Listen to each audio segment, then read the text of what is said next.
A new dino has been named by our neighbors to the north, while that morning cup of joe might soon be priceless. And swishing sugar for self-control? All that and more coming up on the Daily Orbit. Hello and welcome to the Daily Orbit. I'm Emerald Robinson. Usually I love doing dino stories because I get to do my dinosaur dance, but I'll spare you that today. Canadian scientists have identified a new dinosaur species from fossils originally collected in 1958 right outside Alberta, Canada. The new 20-foot-long, 2-ton horned herbivorous dinosaur has been named Xenoceratops foremostensis. The name comes from Greek and Latin origins, Xeno meaning alien in Greek and ceratops meaning horned face in Latin. The dino's name reflects the strange pattern of horns on its head and also the scarcity of horned dinosaur fossils dating from this time in the fossil record. The second name, foremostensis, is given in honor of the small village where it was originally found. It's now the oldest known large-bodied horned dinosaur from Canada. Okay, I lied. Everybody do the dinosaur. Okay, hold up. I don't know if I can go on with the show. This next story is very unsettling. Coffee could become extinct due to global warming, says a new study. Researchers note that the predictions are for only one type of coffee bean, the wild Arabica, but it is one of only 2 species of bean used to make coffee and is by far the most popular, accounting for nearly 70% of the global coffee market. Rising temperatures could mean extinction of the wild Arabica bean within 70 years. Much of the area suitable for its growth will become unsuitable.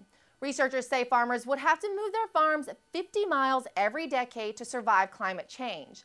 They say it is also important to preserve the wild plants and to find new areas where the bean can be cultivated, as it is the livelihood of millions of people. Worst case scenario, the Arabica bean will be extinct by 2080. We've got to do something about global warming, people, before it's too late. No more coffee? Maybe one day we can grow the Arabica bean on a new super Earth that we haven't destroyed with greenhouse gases. New research suggests that we might have found the first potentially habitable planet orbiting around a sun-like star. The new super Earth, dubbed HD 40307G, looks to be in the habitable zone, meaning that it can sustain water on its surface. It has a tenable atmosphere and is a reasonable temperature range for the existence of life. This super Earth is 7 times the mass of our Earth and has a similar orbit to Venus. Researchers say that since the sun star in this system is a quite old dwarf star, there's no reason why such a planet could not sustain an Earth-like climate.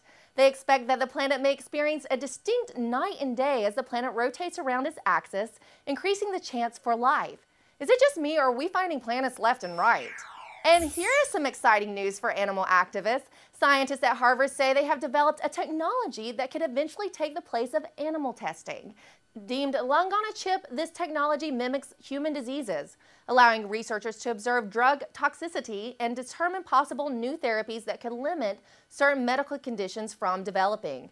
The chip emulates pulmonary edema in a microchip and is surrounded by living human cells. It is as small as a memory stick with 2 channels that are split by a flexible, thin, porous membrane, with human lung cells on one side and human capillary blood cells on the other. Researchers already use the technology to test a cancer chemotherapy drug. They feel that organ on a chip will also be better for testing because often there is a difference between results from animal testing and actual human drug reactions. Organ on a chip? Hot dog on a stick? Scientists do have a sense of humor. And researchers are saying that gargling sugar water boosts self-control. At first I had a hard time buying that one. The more sugar I get, the less self-control I have.